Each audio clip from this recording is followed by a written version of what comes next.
Yesterday, before we headed off from Limerick, just had a quick chat with Noel Hogan, who was a founding member, obviously, of the Cranberries, who have obviously become synonymous with this Limerick team, certainly in the 2018 season, and they haven't been disconnected since. So if Limerick win at the weekend, there's only going to be one band you're going to hear playing through the speakers at Croke Park, and a member of that band is Noel Hogan, who I caught up with yesterday.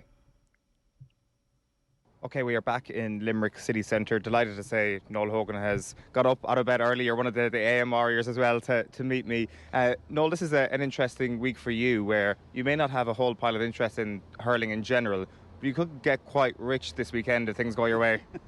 Yeah, I'd like to think that that song is bringing some good luck to Limerick, as ever since they started using it as their kind of anthem, they've done quite well from it. So, yeah, it's amazing. It's great.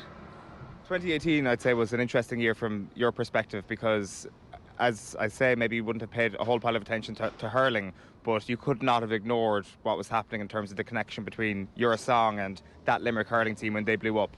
Yeah, I remember the day very well because I was actually going on holidays the same day, and when I landed, my phone, I turned back on my phone, suddenly it was like ping, ping, ping, and it was like friends of mine who were at the match or friends who were watching it on TV were all sending me these videos, and it was the first time kind of we were aware of, oh my God, they're using the song so much.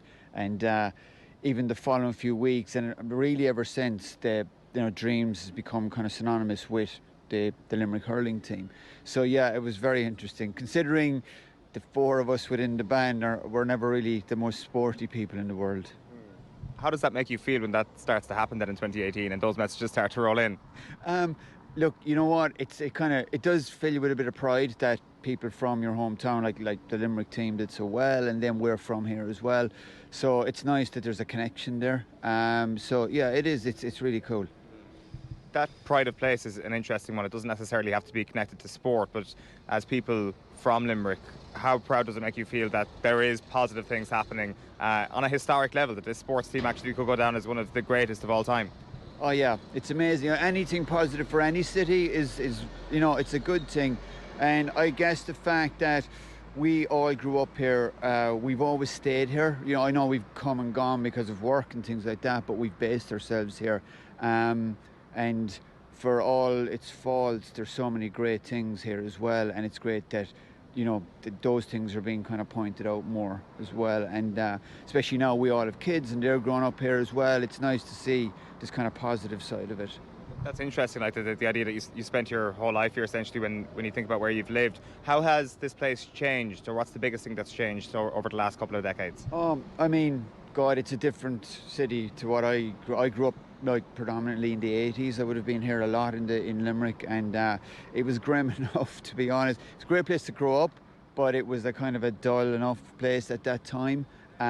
Whereas now, even standing here today, you see all this work going on around us, and it's constantly improving and working on itself, which is, it's great. And that's one of the reasons we never moved from here, because you could see that bit by bit there were improvements happening. You had a sense of hope then, when maybe it wasn't easy to... Yeah. I mean, it's funny because we never even really considered, with all the success, it was kind of, let's move to LA or New York or, this kind of thing. It was always like, the minute, when we finish this tour, okay, let's just go home. We were like on a plane and landing in Shannon. And nobody ever really kind of gave it a second thought. So, subconsciously, it was always in there, this was home. Right, that's interesting. And was there the temptation ever real at all to move to an LA or to a London or something like that? Was it genuinely just because home had such a pull for all of you? Yeah, I think so. Like we were very lucky. All our families are here, obviously, and then you have. But we still all hang around with the friends we grew up with, So I always felt if I moved somewhere else, I'm not going to know anybody. I'm not going to, it's a different world for me. And that's why I guess we considered our time off was really being at home. A lot of people go, my time off, I'm going on holidays. Whereas we spent so much time traveling that to come back was the break from it. And to be able to just go out and people here, never really cared what it was. With all the success, it was like, yeah, that's just what you do and that's that thing. So you were kind of left alone here. What's your favourite thing about Limerick? I guess it's friends and family, you know, that are here, and it's kind of that's the weird thing, I guess, the last few years with COVID, that you were kind of very much isolated from all those from that world, and it's nice to be kind of able to go back out again or ring someone and go, will we meet for a drink? And so it's great. I mean, Limerick's weird in that it's a city, but it's small enough that it's like a community. Like you walk down the street and you kind of know everybody kind of thing, they know you, and it's really nice that way. Is that really kind of the nub of the whole thing then, that when your stars were rising, that actually there was always a humility here? It was always a sense of home that would not keep you grounded, but that would just kind of bring you the sense of normality when maybe your careers were anything but normal? Yeah, I guess, again, I think it's something that you don't overthink. Sure. It's kind of, for the first few years we all lived at home with our parents still, and we'd be off living the kind of high life, and then you come home and you'd still, what time do you call this coming in, it was like the normal kind of side of life was still there very much, and especially, like a real Irish thing with your friends, if you started coming home, with leather pants and capes, and you kind of think you'd be soon put in your place. So it was great like that it just kind of, I think it kept us all very grounded through all of it, and you'd like to think we turn out pretty normal because of it at the end of it all. Do you think that there's also been not a renaissance in your music, but maybe kind of an extra spike in people who've come to have a relationship with your music in the aftermath of Dolores' passing, as well as the success of the Limerick hurling team over the last few years? Yeah, definitely. I mean, we're so lucky. Like, Dreams is a perfect example. It's one of the first songs we ever wrote, and you're really looking at just over 30 years ago, and normally you think that has a lifespan of maybe 10 years, and then a decade moves on and people move on another generation. But I found that ever since Dolores passed away and stuff like the Limerick hurling team winning then, that the music, I'm probably hearing it more now on radio than I did in the kind of 20 years before that. And for us, it's amazing. We can't understand it, because you do this stuff and you move on to the next album, the next song, and you kind of almost forget about it in some ways. It's always there, but it's it's there, but it just like I've got two kids in their 20s, and they're out and they'll send me videos. They could be anywhere in the world, and they're in a club or somewhere, and like Zombie or Dreams are being played, and you're kind of going, that's so weird for us, because we thought, there's so much, like, music changes, it goes in cycles, and you think they've moved on to the next thing. So I don't know why or how it's managed to live. You'd like to think it's because they're good songs, but it's it's great that there is that legacy there, I think, as well. It's something Dolores would be delighted with. Yeah, it's kind of like Kate Bush and her Renaissance this summer as well. Yeah. Like, so do you remember the writing of that song? I do. It was it was around the same time as Linger. They were in the first kind of batch of songs, of ideas, and it would have been on one of the early demos that we ever did. And I actually found that demo a couple of years ago.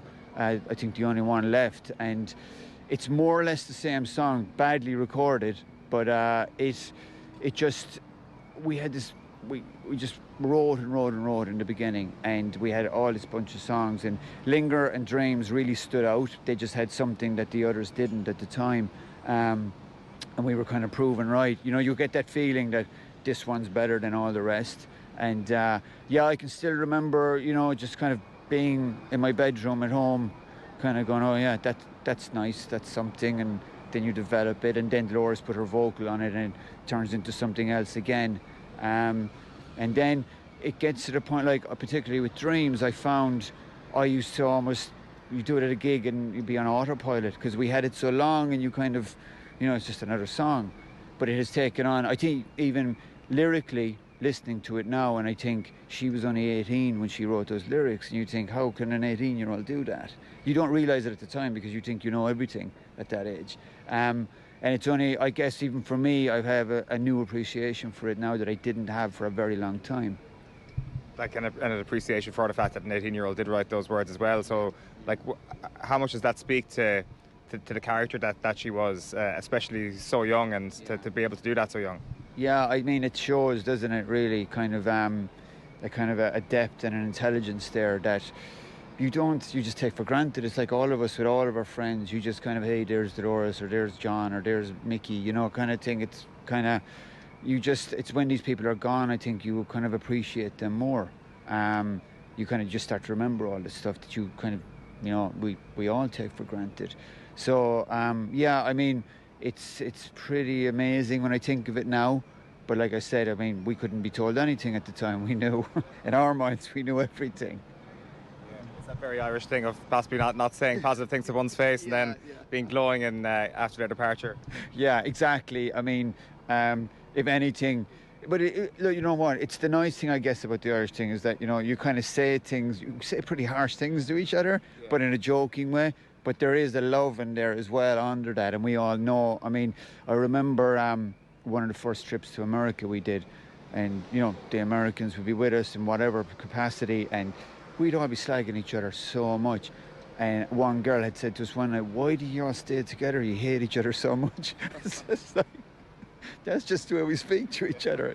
Yeah. People would be shocked if they came to Ireland and actually saw what was going on. So this Sunday then, if Limerick win, what will happen to your Spotify streams and all your other music side streams? Will there be a genuine spike? Yeah, I looked the first 2 years. I just went onto iTunes just to see did it make a difference, and there it is. Dreams. I think it runs into the top 10 for like 24 hours and then kind of drops back out again. But it's amazing how it just comes back to life every year. And I get a like, speaking of, you know, being abused by your friends, I get a lot of slagging over it. Kind of, well, your payday is coming this year again now. You know? So yeah, it's amazing. And then I guess the fact that it spans so many age groups, from young kids to people my own age, people older. I mean, you kind of have to pinch yourself sometimes to think that you're part of that's something you did. It's a pretty amazing legacy, Noel. Good luck on Sunday. Hopefully you do get that spike. With modern streaming services, what's that, 2 pints maybe or something like that? I'll be at home myself, just kind of re-listening to it over and over, yeah. Noel Hogan, thanks very much. Appreciate your time. Cheers, thanks.